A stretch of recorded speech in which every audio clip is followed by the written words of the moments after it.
IPL খেলে কোটি কোটি টাকা আয় করেন খেলোয়াড়েরা, কিন্তু আম্পায়াররা কত টাকা লিগ থেকে পান জানেন কি? আইপিএল বিশ্বের অন্যতম ধনী টুর্নামেন্ট। ক্রিকেটের দিক থেকে বিচার করলে ধনীতম প্রতিযোগিতা। আইপিএল খেলে প্রচুর অর্থ উপার্জন করেন খেলোয়াড়রা। আইপিএল মানেই কোটিপতি লিগ। আইপিএল খেলে কোটি কোটি টাকা রোজগার করেন। সর্বোচ্চ টাকা রোজগার করেছেন মিচেল স্টার্ক। তার দাম এই বছর 24.75 কোটি। প্রশ্ন, আইপিএল খেলে এত কোটি টাকা রোজগার করেন। এখন প্রশ্ন, আইপিএল খেলে কত টাকা রোজগার করেন আইপিএল? বিশ্বের অন্যতম ধনী টুর্নামেন্ট। ক্রিকেটের দিক থেকে বিচার করলে তম প্রতিযোগিতা। আইপিএল খেলে প্রচুর অর্থ উপার্জন করেন খেলোয়াড়রা। তেমনই খেলা পরিচালনা করার জন্য বিসিসিআইয়েরও লক্ষ্য থাকে বিশ্বের শ্রেষ্ঠ আম্পায়ারদের নিয়োগ করা।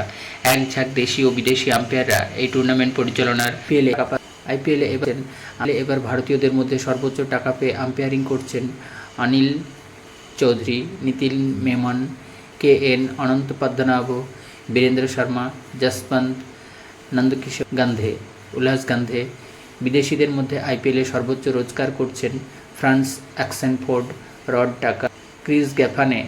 এরা প্রত্যেকে ম্যাচ পিছু পাবেন 1,98,000 টাকা। এছাড়া তালিকায় আছেন মাইকেল গভ, নিখিল পটবর্ধন, তপন শর্মা, সাইদ খলিল, নবদীপ সিং, সদাশিব আয়ার, রোহন পণ্ডিত, বিনোদ শেষন, MD সাই, সুদর্শন কুমার, অক্ষয়। এরা প্রত্যেকে ম্যাচ পিছু আয় করেন 59,000 টাকা। আম্পায়ারদের মধ্যে সবচেয়ে অভিজ্ঞ অনিল চৌধুরী। তিনি এখনও 121টি আইপিএল ম্যাচ পরিচালনা করেছেন।